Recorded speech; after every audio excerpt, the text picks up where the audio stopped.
Hi everyone, my name is Charlie and today I'm going to review A Little Life by Hanya Yanagihara. Now, I'm pretty sure everyone by this point is familiar with the story, but A Little Life follows four friends, Jude, Malcolm, JB and Willem, as they navigate their lives in New York over the course of about 30 years. However, the book soon focuses on Jude and the serious abuse that has followed Jude throughout his life from being a very young child up until where he is now. Throughout the book, this is a mystery. All we first see is that Jude is self-harming, and again, everyone usually gives trigger warnings for self-harm, abuse, rape. Anything that could be a trigger is probably in this book. You usually see people vehemently hate this book or they extremely love this book. It was shortlisted for the Man Booker Prize last year, and as I was reading it, it won an award, and I can't remember what award that was, but everyone else probably can.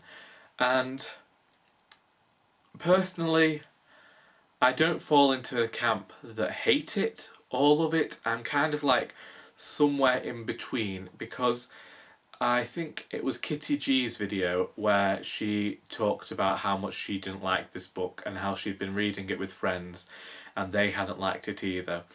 And I know that Jen Campbell recorded a video when she and some other booktubers were reviewing the Man Booker shortlist long list of last year, and so I have actually seen quite a few reviews and read reviews, and I knew what I was getting myself in for, but I think I'd helped myself by watching reviews because I expected more than what I got. I'd expected it to be so dark I couldn't get through it, and I commented on Kitty G's video that I believed that I was going to look at it as I'd looked at Thomas Hardy's Tess of the D'Urbervilles, in which you have this young woman. She goes through a lot of distress and disturbing stuff within that novel, and I had to read it for my GCSE class, and I still can't. I've never gone back and reread it because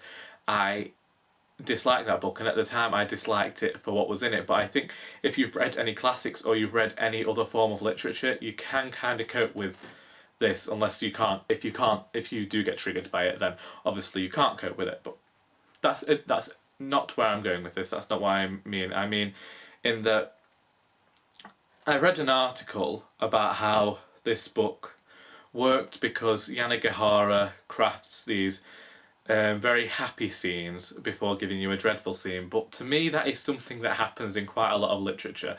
You want to make your reader, you need to get them into a place where they are relaxed, so that you can, when you have a really dark, sad, depressing scene, that they aren't too down in the dump. You want your readers to keep reading. You don't want everything to be completely depressing. And I actually don't understand the hype behind this book on either end of the spectrum, simply because, to me,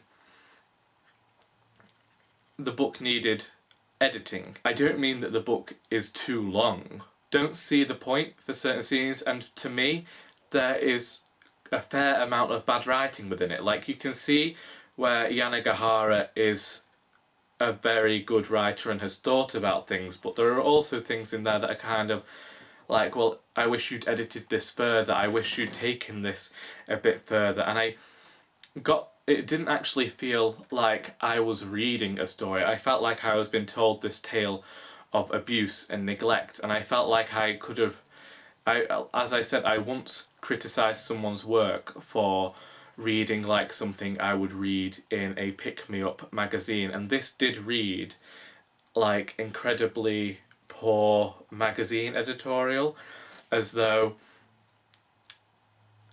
Yanagihara had seen every misery memoir ever and decided to try and fit it into one book. And I could understand Jude's cutting and self-harm at the beginning, but I don't understand I didn't think any of the characters were believable, and I don't feel like it was focused enough.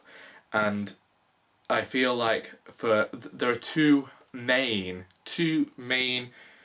parts of this book where you see the abuse as it happened, and to me they were very emotionless. I didn't feel anything. You know that Jude has experienced severe trauma, and I just I don't think that the book did enough. I feel like if I gave star rating still, I'd give it 2 stars, because there was some prose in there that I enjoyed reading and made me quite hopeful for the rest of the book.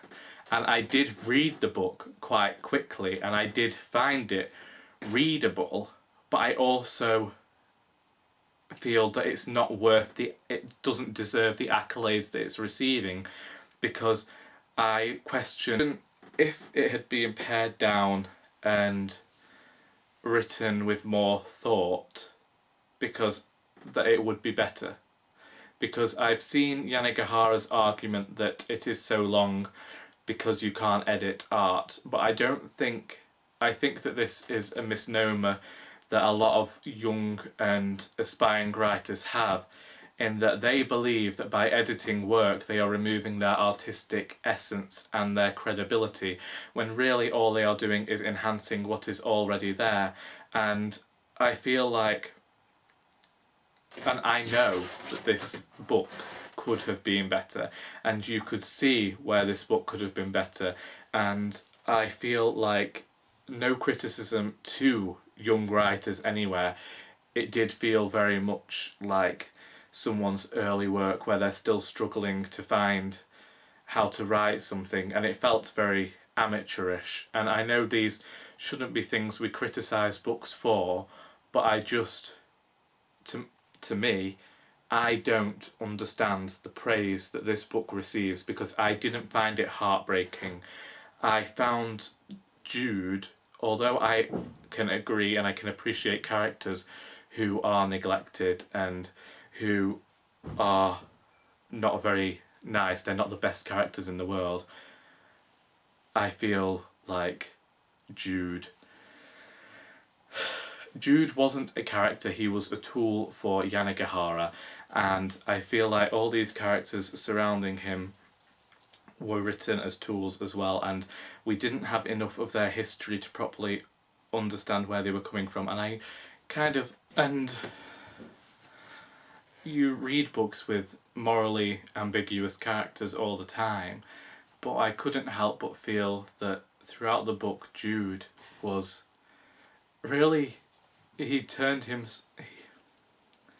Jude was manipulative, and I didn't feel like it was true to life that he could get the Doctor, like, there was stuff in there that was unbelievable, and I don't mean it, just it didn't read true. And I hear all the time people say that Yanagihara was writing this to be outrageous, but no, it didn't. It wasn't outrageous. It was just dumb. That was it, really. This could have been a well-crafted book that I felt a lot for, but instead of feeling for the characters, I found myself there like, wow, you have come through so much trauma, which is an incredibly like human thing, but at the same time as doing that, I felt like it was kind of taking away from all of the actual abuse victims in the world by saying that he's going to turn into this manipulative person who, although like you're seeing him downtrodden, he's not really a downtrodden character, because he still gets Willem and JB and Malcolm to do things for him, and just because he doesn't like having his picture taken, they see that as a right for to stop being friends with someone. And yes, there are times when characters do things that you can understand why they're no longer part of the book, but like characters will come and go in this book so much and you have to try and remember who they are. And I got so angry because he ends up achieving so much and becoming so rich and powerful. I know the message is probably, even when you are rich and you have all this money, you might not still be happy.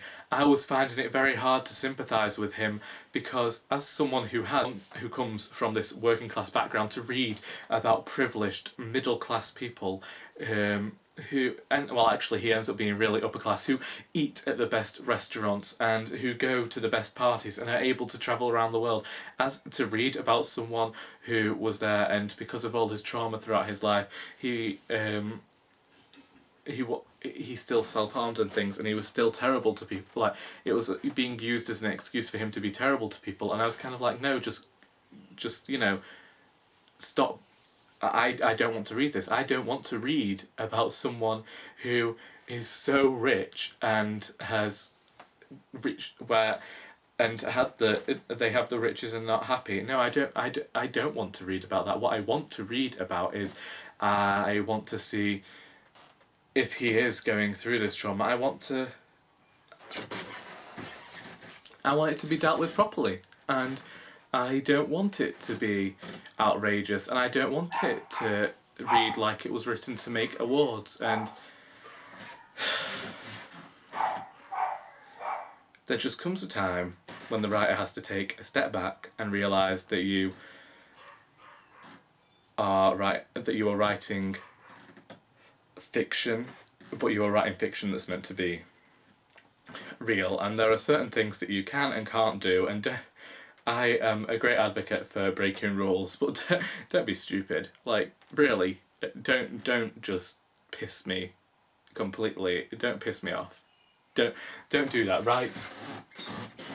If you're gonna write a good book, which could have been a good book, but don't just half-arse it, because this book was half-arsed, and this book wasn't cared about. And you can say that it was artistic not to edit it. It wasn't artistic, it was lazy. Get over yourself, do your job as a writer for the reader, and don't expect me to be happy when you treat such difficult topics so carelessly.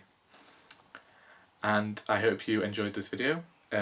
If you want to discuss this, please do so in the comments below. And until next time, that is all.